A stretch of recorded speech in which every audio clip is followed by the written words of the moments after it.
Poisoning. What is poisoning?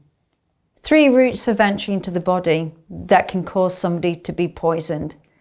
What are you going to do should you ever come across somebody that you suspect has been poisoned or you know that has been poisoned? There's 3 different routes of entry into the body. The first route of entry can be digestion, as in to swallow. Second route of entry into the body can be inhalation, breathing it in. The other way that somebody can be poisoned is by piercing of the skin, such as drugs or maybe high pressure oils or fluids. Let's look at though, what are you going to do you suspect somebody has been poisoned? In front of me, I've got lots of tablets. Now, when people see tablets lying around somebody, they automatically think overdose. That might be the case, but it might not be. If you suspect that somebody has taken too much medication, it's absolutely essential that you call emergency services straight away.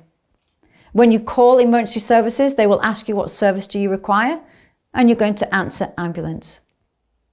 When you get put through to the ambulance service, they will ask, is the casualty breathing? Hopefully, you're going to say yes.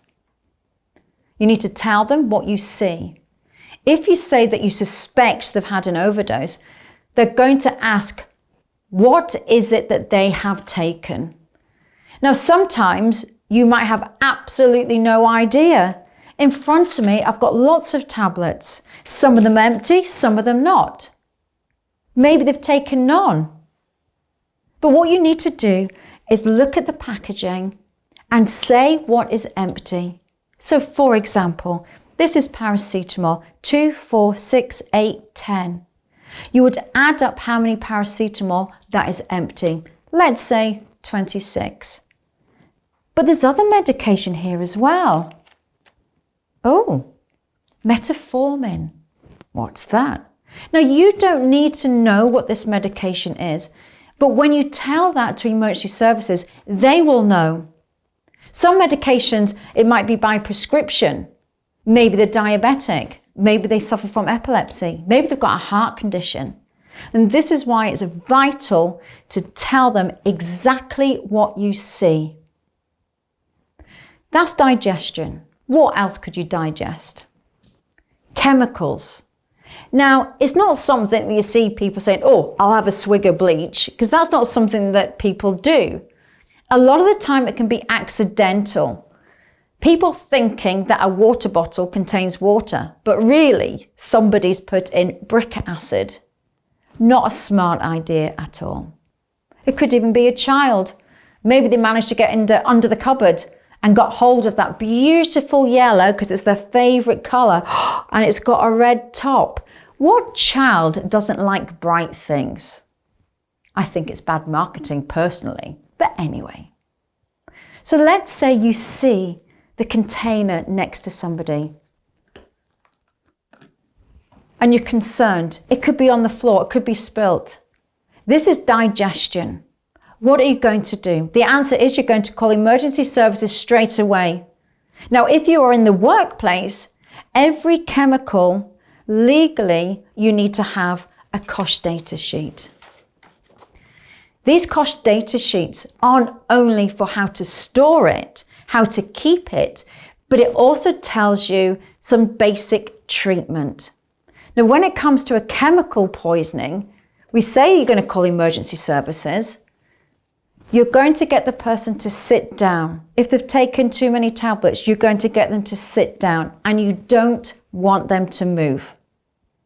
The reason why you don't want them to move is because as soon as they get up and start walking around, the heart rate's going to increase. And if your heart rate goes faster, faster, faster, faster, faster, faster, faster, it's going to push the chemical around the body even quicker. So keep them seated. Identify the chemical. If you're at home, it's the bottle. When emergency services arrive, hand over the container that they've taken or hand over the cost data sheet if you're at work. This will then be able to help the ambulance crew and the hospital staff treat that person quickly and effectively. If somebody inhales a chemical, such as gas or chlorine, this is also serious. You need to make sure that you get the person out of that environment, and you need to make sure they are in clean air. Sit them down, you call emergency services. If you have the COSH data sheet for that chemical, maybe you're working with chlorine, maybe you're working with gases, get that COSH data sheet and pass it to emergency services when they arrive for further treatment. Now, injection of a harmful substance. When it's a kickback of HP, let's say fuels, oils, then what happens is it like pierces the skin. But that oil can track, and it can track off people's veins. And this is also very serious. Again, make sure you keep the person seated. Identify that chemical that has been injected into them. Emergency services is required. And when they arrive, pass over the data sheet so they know what has caused the injury. What about foods? What about things that are poisonous out there? Especially with children, you know what they like. They see something nice, they want to pick it, and a lot of time they put it into their mouth. It could be berries, it could be mushrooms. This is also poisoning. This is digestion. Same rule applies. Keep your little ones safe, keep them seated. If you can, try and get some of those berries or the mushroom so that when emergency services arrive, you can pass it to them so that further help can be administered quickly by identifying what that person has taken. I'm Sarah, owner and trainer of First Aid at Work, Aberdeen and Aberdeenshire, making training fun, engaging, but most importantly, memorable.